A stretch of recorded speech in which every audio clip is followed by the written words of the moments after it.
Hey guys, Travis here with Dutter's Dirt Bikes. So it's the time of year again. It's gonna start getting hot. Here's some things to help your bike from overheating. First thing first, obviously would be definitely a cooling fan.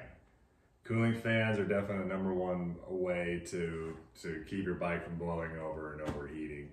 There's obviously some other smaller things that can help, but it's kind of a kind of a loop around of just ponying up the money for a cooling fan. Some of the simple things is a higher pressure radiator cap. Tusk does make one that is actually pretty good.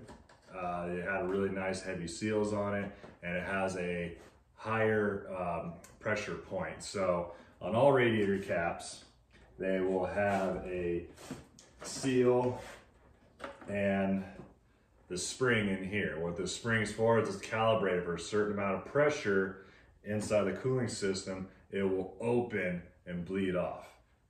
Higher the pressure of your cooling system, the lower the boiling, the higher the pressure, higher the boiling point. So it'll boil at a higher pressure and temperature rather than a lower one. And that's what this number right here is for, 1.8. I think it's measured in bar or something like that, or pressure. Or okay, it's a 10 to 20 PSI or 1.8 of the bar or something. So you can't get a higher pressure cap. Some people are worried about popping radiator hoses or blowing them off or something like that. You're fine. The amount of pressure it takes to pop off your hose is a lot, and you probably didn't have it tight enough to begin with. I don't bother with it. I just run the OEM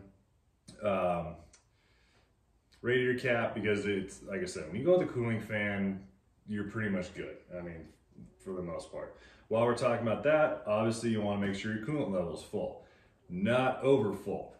A lot of guys are always adding coolant. You actually don't need to do that. If you look in your owner's manual, it even says so you don't think I'm full of crap. You can see the cores inside your radiator. You want it just above that. The reason why is when stuff gets hot, fluid expands. When your fluid expands, it needs that air pocket to allow it to expand. So that's why if you fill it up to the top and you go out running hot and you're like, oh man, I'm losing coolant. No, it's doing what it's supposed to do. When coolant gets hot, it will expand, and it needs that air pocket inside of there. Another item I've seen is the Boyson makes a higher flowing water pump. I don't really know how well that really works and I'm an automotive mechanic for a living, so I have a very firm grasp on engines. When you flow coolant very fast, that doesn't always mean it's a good thing, because that coolant needs to hang out in the radiator at least long enough to cool down as you're moving. So that's kind of a balance of real world scenario. Is it really helping? Maybe. But if you're gonna spend that kind of money, get a cooling fan.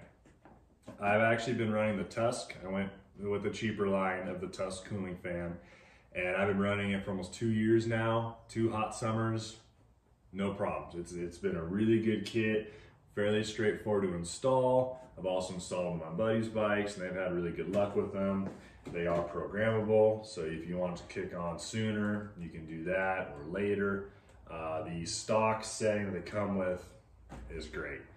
And then lastly, make sure your radiators are clean.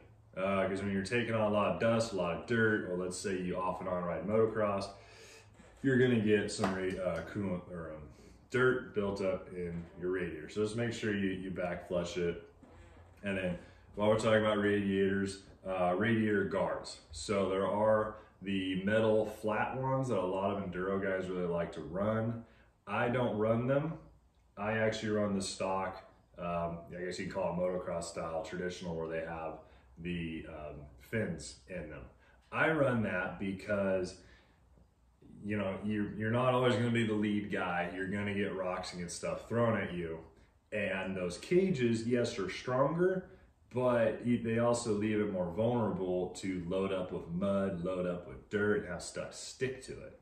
So I don't run them. I've never had a problem with plastics, so I keep running them. So there's a few things, guys, to keep in mind and run. Obviously, the number one thing is cooling fan. I've had great luck with Tusk. If you do not have a dirt bike with a battery on there, that does make it a lot harder to run a cooling fan. So you can look into running RC car batteries. I'll let you guys play with that one, but that is a way you can get around it.